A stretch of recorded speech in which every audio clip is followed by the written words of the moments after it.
another video, we discussed why you, faculty and staff, should support student mental health and wellness.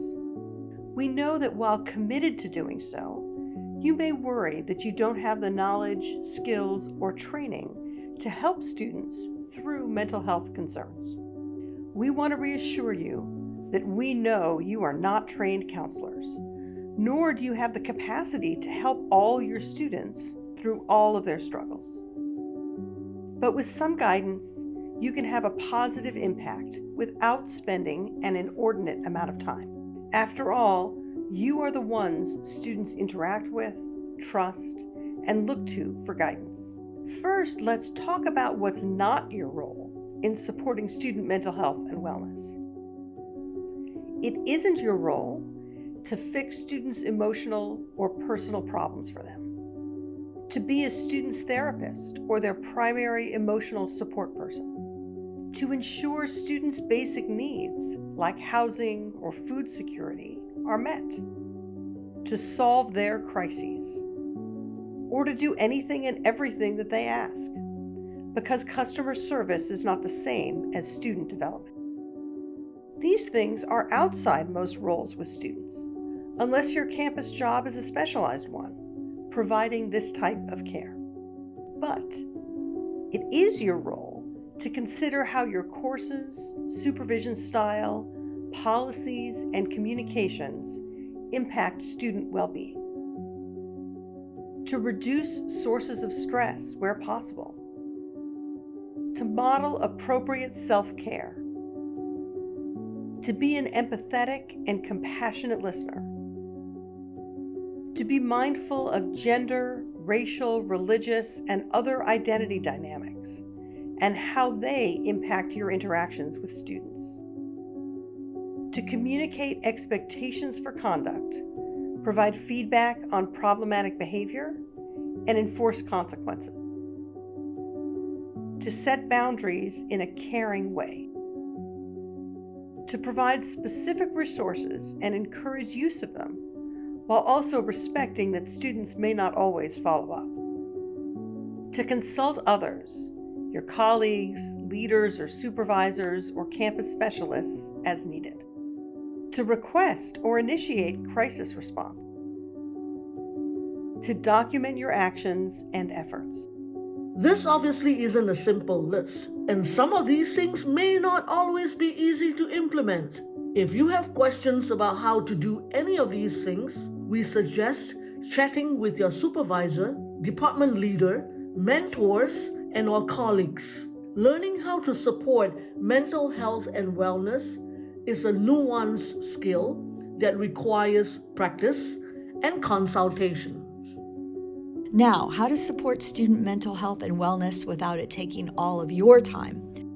Many faculty and staff worry that supporting students' mental health and wellness will deplete their time and energy. We commonly hear you are receiving an increasing number of requests for accommodations.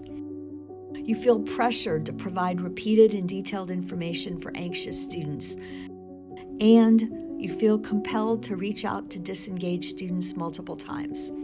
The goal is to be strategic in how you offer support, being proactive, using universal design principles and a public health approach, which can make an impact without spending lots of time supporting individual students. For example, one way to support student well-being during classes could be to take a 5 or 10-minute break during any class that's longer than an hour. We all benefit from a break. Making proactive changes to support all students at the same time is a public health strategy that may save you time in the long run.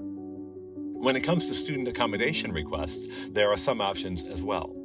Perhaps the next time you get a request, consider whether a specific accommodation would benefit the rest of the class. Could the rest of the class benefit from more flexible due dates? More time for quizzes? The ability to use notes or text? A change like this that would benefit the entire class is called a universal design approach. If you're finding a particular student wants a lot of your time for emotional support, it's appropriate to gently explain to them that your role with them is limited and refer them to other sources of support. You could say, I can have a check-in meeting with you once a month, but in my role as advisor, I can't provide more frequent support. Or, if you'd like to have regular conversations with a supportive person, we have many wonderful campus resources, as well as virtual options. Let's research a couple of these together so you can make a plan. Many students benefit from having both support and accountability. Your role isn't to be the student's sole source of these, so you can encourage them to seek it from multiple campus resources and personal relationships. The other videos in this series can help you with strategic listening and referring skills. Now, one concern to acknowledge is that some faculty and staff worry about their legal liability when supporting student mental health. We want to reassure you that there isn't actually a liability. Interacting with highly distressed or suicidal students can be very unsettling and can bring up concerns about liability and other potential litigation. Fortunately, these concerns are largely, if not entirely, unfounded, with very little legal precedence. The greatest risk likely comes from knowing about a student's suicidal intent without reporting that to the appropriate campus resources. The best approach the campus can take is one of prevention when talking about suicide, and reinforcing the critical role we all play in recognizing signs and symptoms of distress and responding to these in a timely and compassionate way. Ultimately, our goal is to create a campus community that supports student success and academic achievement and empowers staff and faculty in responding effectively and confidently when unexpected and sometimes very challenging student issues arise. We hope this discussion of your role has been useful.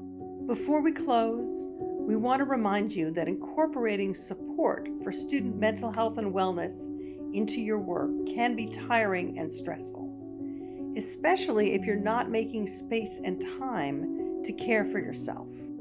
Doing so also models the value of self-care for students. It's one of the ways you can promote wellness as an important priority in our community. There are several resources to support you as you support students. First, your supervisor may be able to provide emotional support for your work-related stressors and mentor you in how to manage this part of your role.